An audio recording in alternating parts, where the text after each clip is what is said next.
Welcome to the Zombie Story Zone, where the shadows come alive and the dead walk among us. Step into a world where every creak of the floorboard could be your last, and the faintest whisper might be the sound of something unnatural. Here, we dive deep into tales of terror, where the line between the living and the undead blurs, and survival is never guaranteed. If you dare to join us, prepare for heart-pounding stories that will haunt your dreams. From cursed towns to apocalyptic wastelands, we bring you the most chilling zombie adventures ever told. But beware, once you enter the Zombie Story Zone, there's no turning back. Before we begin, don't forget to hit like if the fear grips you, subscribe to join our growing community of horror enthusiasts, and press the bell icon so you never miss a spine-tingling update. Share these stories with your friends if you think they can handle the terror. And most importantly, leave a comment below. Let us know what you think of our tales and how we can make the Zombie Story Zone even more terrifying. Your feedback is the lifeblood of this channel. Now, sit back, turn off the lights, and let the nightmare begin. A thrill, come and let your courage show. Fight or flight, we'll unite as the horror unfolds in the Zombie Story Zone. Adventure never. The year was 1947. The world was still recovering from the horrors of World War II. In a small coastal town in Maine, life was simple. Fishermen went out to sea every morning, and the townsfolk lived in peace. But deep beneath the ocean's surface, something ancient and terrifying was about to awaken. Captain John Harper was a seasoned fisherman. He had spent his life on the water, and he knew the sea like the back of his hand. One foggy morning, he set out with his crew on his boat, the Mariner. They were heading to a new fishing spot, a deep trench known as the Devil's Abyss. No one had ever fished there before, but Captain Harper was determined to find new grounds. As they reached the trench, the crew cast their nets. The water was unusually still, and the air was thick with an eerie silence. Suddenly, the nets grew heavy, and the crew struggled to pull them up. When they finally managed to haul the nets aboard, they found something they had never seen before. Among the usual catch of fish and crabs were strange, glowing creatures. They looked like a mix between a jellyfish and a squid, with translucent bodies and long, tentacle-like appendages. The crew was fascinated but also uneasy. Captain Harper ordered the creatures to be stored in the hold, and they continued fishing. That night, as the crew slept, the creatures began to emit a faint, pulsating light. The light grew brighter, and the creatures started to move. They slithered out of the hold and into the sleeping quarters. One by one, they attached themselves to the crew members, injecting a strange, glowing liquid into their bodies. By morning, the crew was no longer human. Their eyes were blank and lifeless, their skin pale and clammy. They moved with a jerky, unnatural gait, and they had an insatiable hunger for flesh. Captain Harper was the only one who had not been infected. He woke up to find his crew staring at him with empty eyes, their mouths dripping with blood.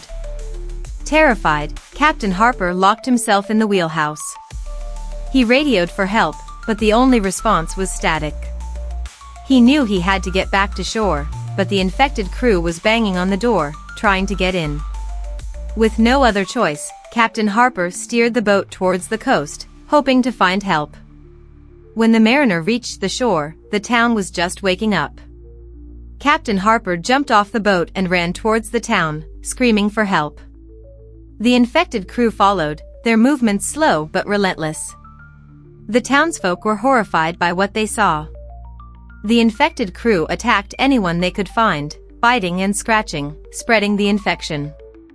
Within hours, the town was in chaos. People were turning into zombies, and the streets were filled with the sounds of screams and gunfire. Captain Harper managed to gather a small group of survivors. They barricaded themselves in the town hall, trying to figure out what to do. Among the survivors was Dr. Emily Carter, a marine biologist who had been studying the strange creatures found in the Devil's Abyss. Dr. Carter examined one of the infected townsfolk and discovered that the virus was unlike anything she had ever seen. It was a combination of a parasite and a virus, and it was spreading rapidly. She theorized that the creatures from the deep had been dormant for centuries, and something had awakened them. The group decided that their only hope was to find a way to stop the infection before it spread beyond the town. Captain Harper suggested that they go back to the Devil's Abyss and destroy the source of the creatures. Dr. Carter agreed, but they would need a boat and weapons. They managed to find a small fishing boat and armed themselves with whatever they could find: guns, knives, and even a few Molotov cocktails. As they set out to sea, they could see the town burning in the distance. The infection was spreading faster than they had feared. The journey to the Devil's Abyss was treacherous. The sea was rough, and the fog was thick. As they approached the trench, the water turned an eerie shade of green, and the air grew colder. The boat's instruments began to malfunction, and the crew felt a sense of dread. When they reached the trench, they saw something that made their blood run cold. The water was filled with the glowing creatures, and they were converging on a massive, pulsating mass at the bottom of the trench. Dr. Carter realized that the mass was the source of the infection, a giant, ancient organism that had been dormant for centuries. The group knew they had to destroy the organism, but it was protected by the creatures. They decided to use the Molotov cocktails to create a diversion while Captain Harper and Dr. Carter went down in a diving suit to plant explosives on the organism. As they descended into the abyss, the creatures swarmed around them. The diving suit's lights flickered, and the pressure was almost unbearable. When they reached the organism, they saw that it was covered in a thick, slimy membrane. Dr. Carter used a knife to cut through the membrane, and Captain Harper placed the explosives inside. As they made their way back to the surface, the creatures attacked in full force. The diving suit was damaged, and water began to seep in. Captain Harper and Dr. Carter struggled to reach the boat, but the creatures were relentless. Just as they were about to be overwhelmed, the explosives detonated. The explosion was massive, sending shockwaves through the water. The creatures were vaporized, and the organism was destroyed. The boat was thrown into the air, and the crew was knocked unconscious. When the crew woke up, the sea was calm, and the fog had lifted. The town was in ruins, but the infection had been stopped. The survivors returned to shore, where they were greeted by the military. The government had quarantined the town, and the survivors were taken to a secure facility for observation. Captain Harper and Dr. Carter were hailed as heroes, but they knew that the world would never be the same. The creatures from the deep had awakened something ancient and terrifying, and they had only scratched the surface of what lay beneath the ocean. As they were debriefed by the military, Dr. Carter warned them that there could be more organisms like the one they had destroyed. The deep sea was still largely unexplored, and who knew what other horrors lay hidden in the abyss. Captain Harper and Dr. Carter decided to continue their research, determined to uncover the secrets of the deep and prevent another outbreak. They knew that the world was not ready for the truth, but they also knew that they had to be prepared for whatever lay beneath the waves. Epilogue: The Deep's Dark Secret. Years later, Captain Harper and Dr. Carter were still working together, exploring the deepest parts of the ocean. They had discovered more strange creatures, but none as dangerous as the ones they had encountered in the Devil's Abyss. One day, while exploring a newly discovered trench, they found something that made their blood run cold.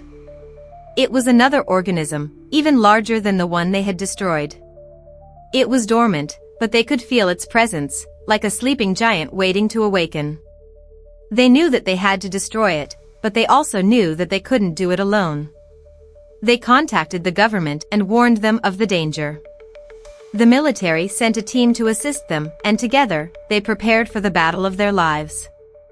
As they descended into the trench, they could feel the weight of the ocean pressing down on them.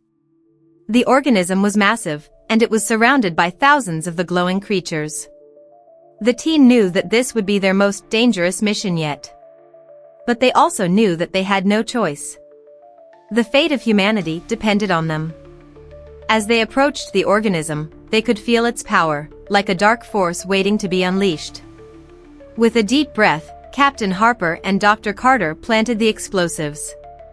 The creatures attacked, but the team fought them off with everything they had. As the explosives detonated, the organism let out a deafening roar, and the trench was filled with light. When the light faded, the organism was gone, and the creatures were dead. The team returned to the surface, exhausted but victorious. As they looked out over the ocean, they knew that they had saved the world from a terrible fate. But they also knew that the deep sea still held many secrets, and that they would have to remain vigilant. For in the depths of the ocean, there were still things that man was not meant to know. And as long as those things existed, the world would never be safe. Grows old, grades and laughter, it's a crazy mix. With every twist and turn, we'll learn some new tricks. So grab your friends, let's dive right in the zombie story zone, let the fun begin. Welcome to the zombie story zone, where the tales of the undead are widely known. Try to hunt, uncover the fright in the zombie story zone. We'll survive the night.